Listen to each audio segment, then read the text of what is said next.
Just like to offer a big shout out to touchdowndigital.com.au for sponsoring this week's video. Good morning everybody, my name's Glenn Samuel. Welcome back to the channel. I hope you're all fighting fit and well. Today something a bit different. I want to talk to you about, I want to answer questions that have been sent to me over the past 3 months. Now, I get asked a lot of questions from people in the photography world, either via social media or via my website. So there's a list of questions here which I'll read out, and then I'll endeavour to try and answer them professionally and with the best of my knowledge, so that the people asking these questions have a fair understanding of what the answer means to them. Now, I've got questions here from Victoria, Queensland, WA, Sydney, and Tasmania. So and South Australia, there's quite a few there. I'll try and get through them quickly. And I intend to do this every now and again on this YouTube channel of mine, Sniper Photography. And I've let the people know that I will be answering these via this channel. So we'll get started. The first one is from James from Victoria. And James has asked the question, how long have I been involved in photography and what made you get into it? Well, James, that question is asked of me quite a lot, and I don't usually go too much into it or in depth, but you've reached out to me and I will answer your question in an honest way. I've been involved in photography since 1975, and I've been a professional photographer for the last 18 years.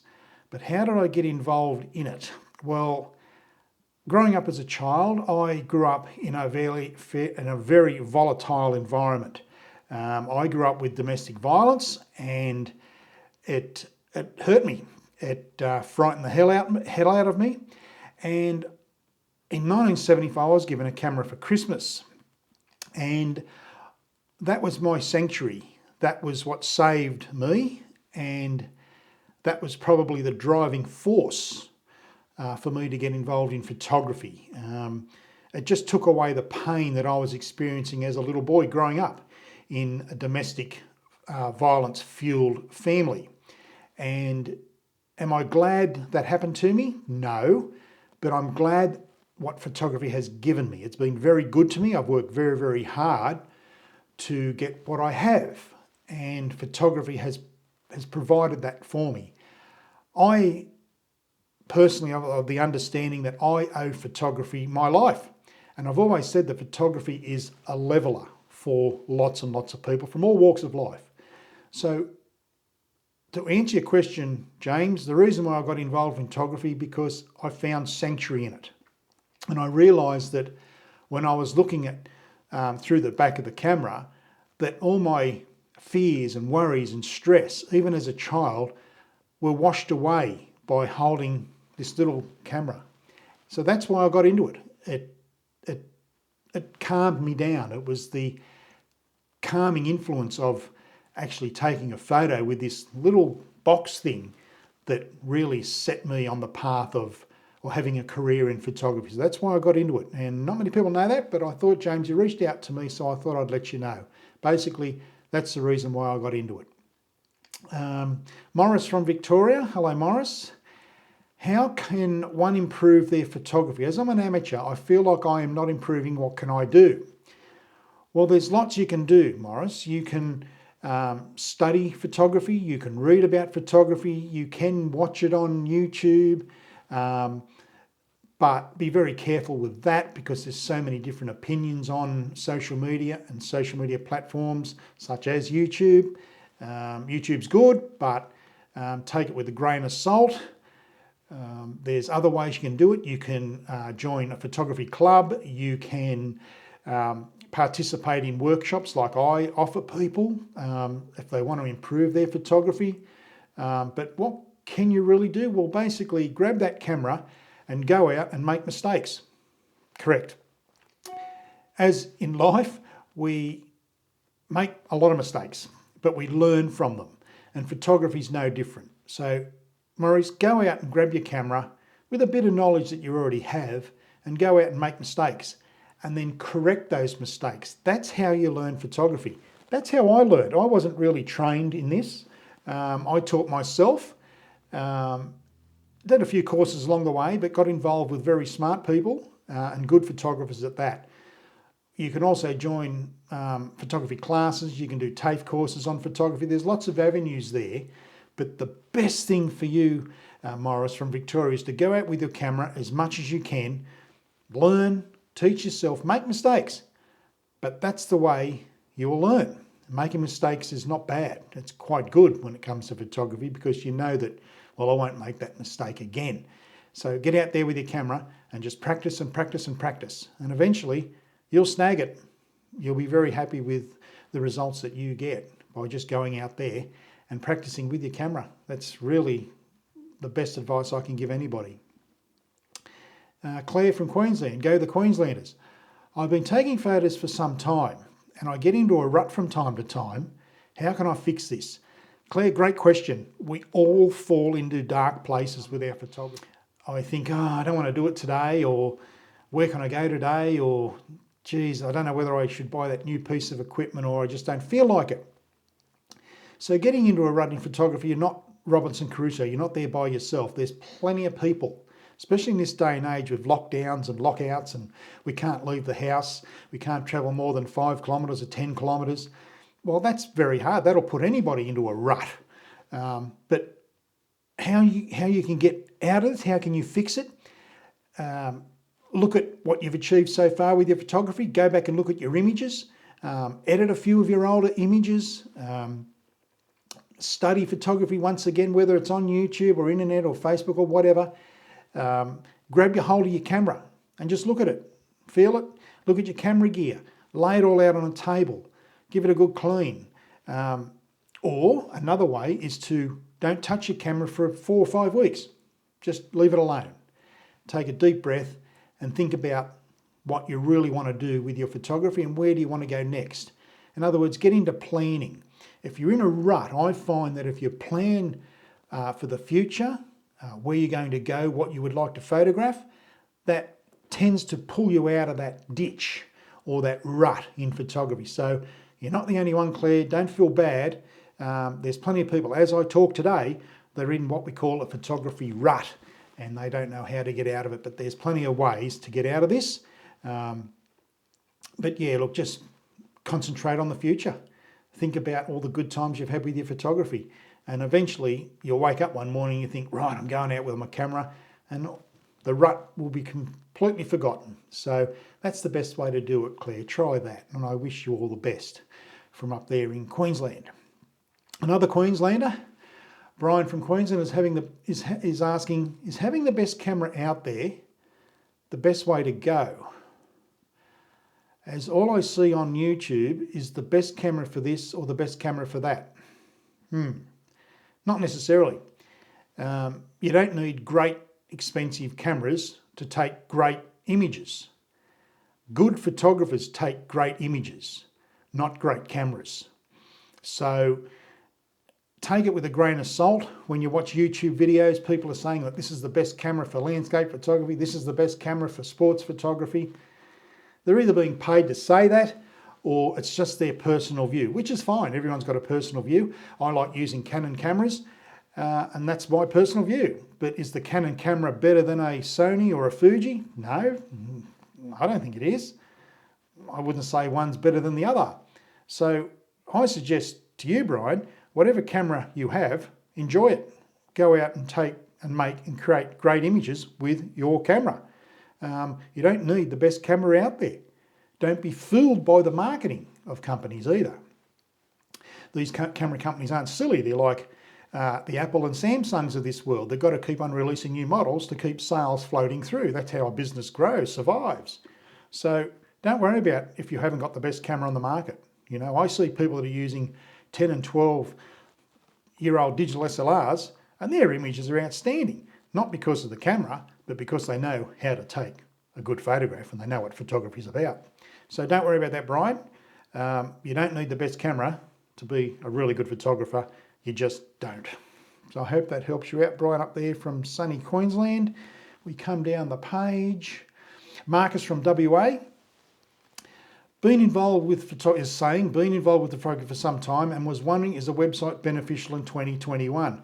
Great question, Marcus, and my answer is yes.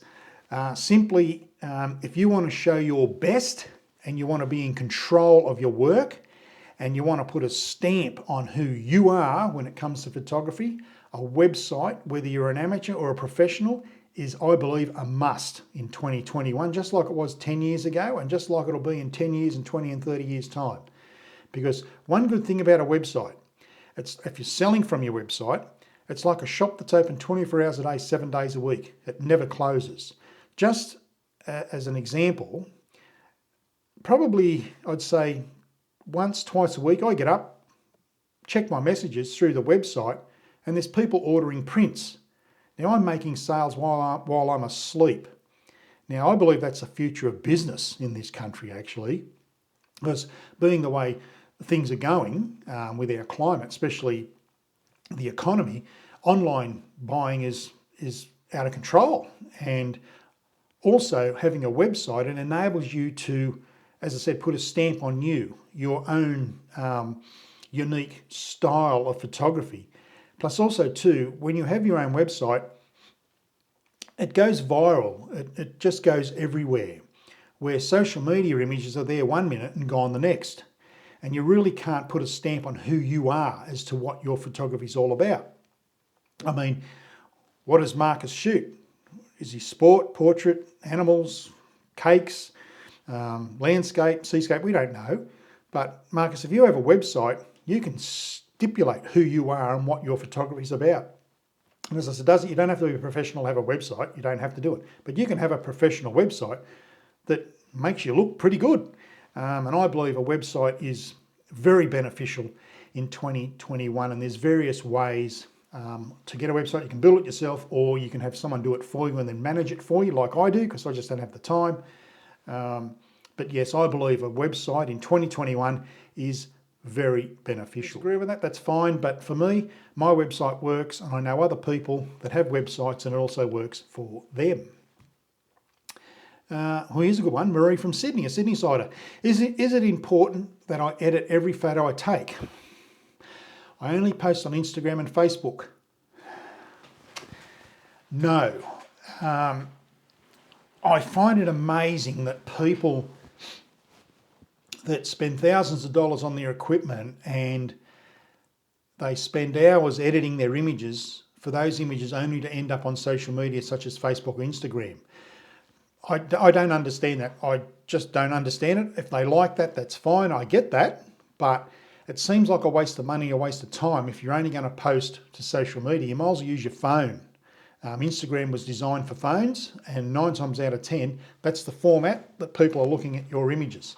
But what a lot of people don't understand, Marie, is when you post something to social media, it gets compressed. The file gets compressed, and you really can't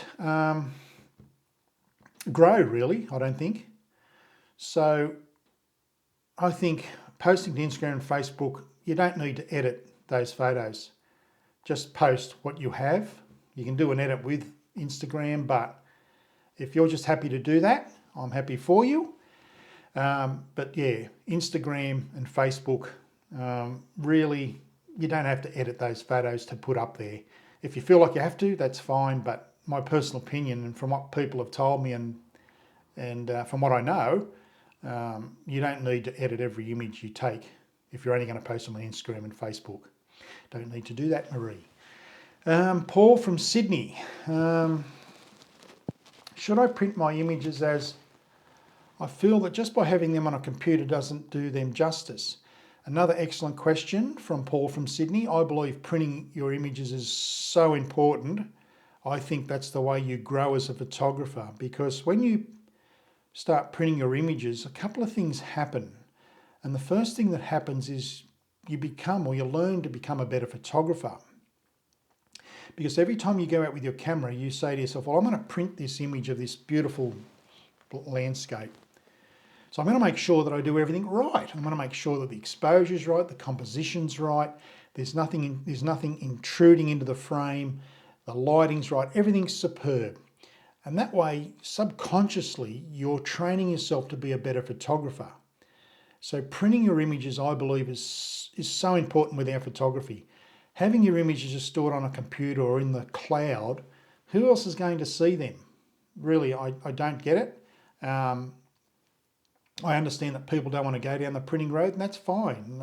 I understand that. But you're asking a question, Paul, should I print my images? As I feel by just having them on a computer doesn't do them justice. Well, they don't do them justice. I have hundreds and hundreds of photos printed here. Some of them aren't framed. They're in certain storage. And every 3 months in the workers' cottage here, I change them. I take them off the wall and I put different ones up. So when people come here, they can see different images. I'm actually also a New South Wales JP, and I have people come here where I've got to witness and sign documents for them. And I've had various people come in and say, oh, you got new pictures. So they wouldn't have seen that if that was stored in a computer or somewhere on Instagram or Facebook, because that's just a fleeting moment. So printing your images, I believe, is very, very important. And it's the way to learn photography properly, really. It's the complete circle from composing the image, doing the image, editing the image, printing it, and the final thing. And there's nothing better than to hold an image in front of you that you've taken. So printing your images, I believe, is very important with our photography. So thank you, Paul.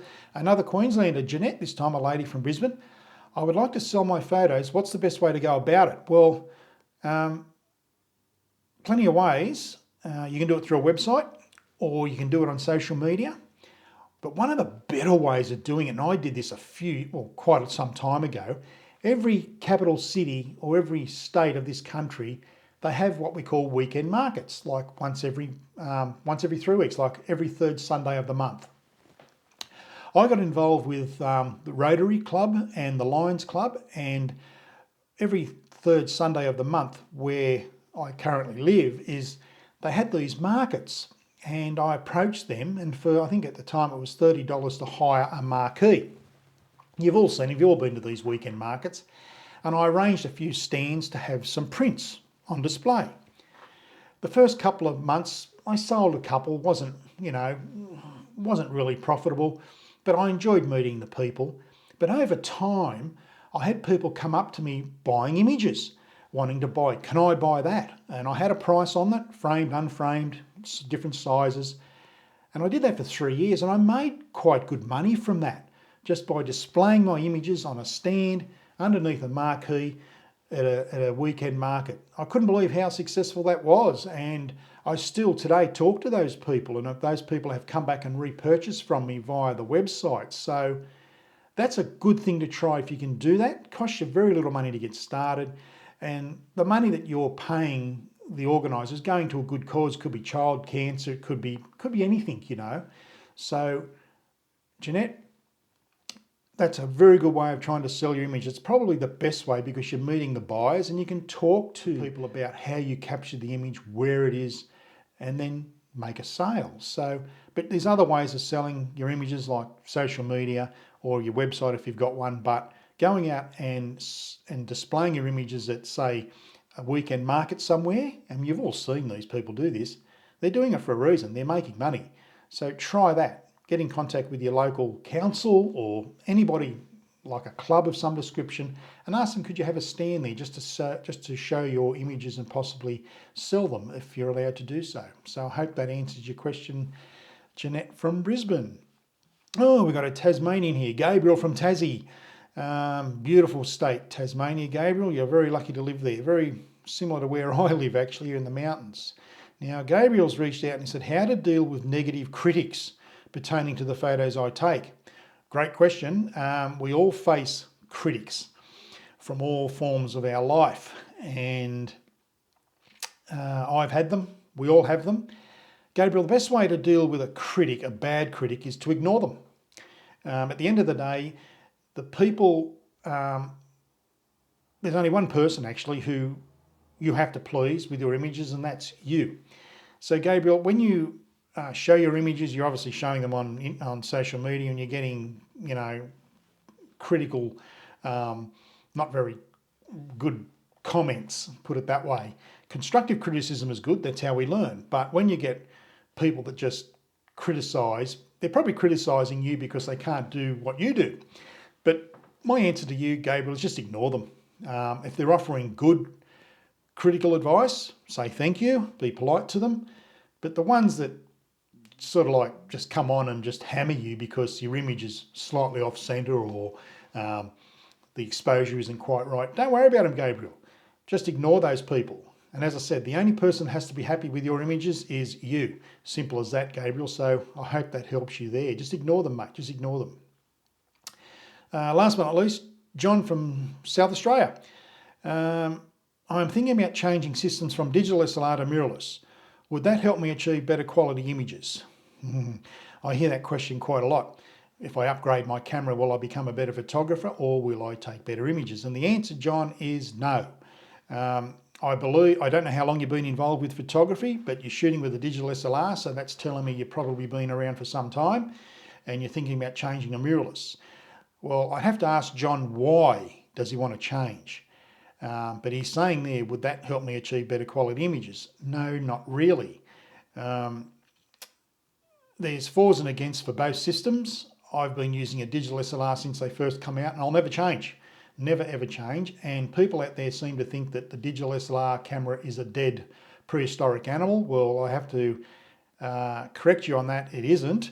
I've got information coming from Nikon and Canon that there are some fantastic digital SLRs coming out in the next 2 or 3 years.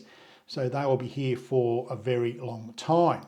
So, John, you have to take into consideration if you're got a bank of lenses and camera bodies, digital SLR, and you want to switch your system, it's very expensive. Very, very expensive to do it. Mirrorless cameras and lenses are very expensive these days because they're the in thing. Now, I feel a bit sorry for people that have brought their first camera and have gone straight into the mirrorless world, because what's happening, the digital SLR cameras, the manufacturers such as Canon and Nikon, they're not releasing new digital SLRs every 2 years like the mirrorless people are. And Canon and Nikon do the same. So you've got Fuji, Sony, Canon and Nikon releasing every 2 years new mirrorless cameras. And I feel sorry for the people that have brought a mirrorless camera 2 or 3 years ago, because now that's an outdated model. But would they change or should they change? No, don't change, because it's not going to make you a better photographer, and it's certainly not going to give you better images. Ansel Adams once said, the most important thing about a camera is the 10 inches behind it, and that's you. So John, really think about changing systems. I mean, I'm not telling you don't. As I said, I don't know how much money you have to spend, but it is an expensive exercise to change systems from digital SLR to mirrorless. And the mirrorless world is changing rapidly. And I would say in the next 5 or 6 years, there'll be people with mirrorless cameras that are 5 and 6 years old. They won't change. And that's exactly what happened with the digital SLR world. When the digital SLR camera came out, every 2 years they were releasing new models and people were trying to chase them. And that's what manufacturers want you to do. It's like it's like Apple and Samsung phones. They've got to keep on releasing new models. That's how a business grows. That's how they make money. And camera manufacturers are no different. So you need to think strongly, John, about changing systems. I'm not telling you don't, but there comes a cost. It costs you a lot of money to change systems. Plus also too, the mirrorless cameras are changing very, very quickly. There's new models being released every 2 years. And people seem to think, well, I better change up, better sell this one and buy another one, thinking that they might miss out. Fear of missing out, or thinking that the camera is going to be better than the one they've got. Not necessarily. Usually new models are released with functions that you don't even use that you may never need. So basically think, John, about the cost and what you still want out of your photography. But my personal opinion, it's very expensive to change from digital SLR to mirrorless. And does it make you a better photographer? No. Does it give you better quality images? It doesn't. No, it just doesn't. Believe me, John, it doesn't. But a lot of people fall into that trap. So think about that, John. I mean, that's just my personal opinion. That's my answer on that. So that's it for all the questions. Thanks to all those people that have reached out in the last couple of months. I have got back to all of these people saying that the video will be put up today. I hope they like the answers I gave to their questions. I'll be doing this every now and again. Say every 3 months I'll be doing this just to help these people out. So if you guys out there watching this have any questions or comments, please put them down below and I'll get back to you as soon as I can. If you're new to the channel here, please hit that subscribe button, the bell next door so you don't miss anything. So that's it here at Sniper Photography. I hope everybody's safe, fighting fit and well. Until next time, my name's Glenn Samuel. Thank you for watching Sniper Photography, and as always say, be nice to yourself, family and friends, but most of all, you keep shooting and keep smiling. Bye for now.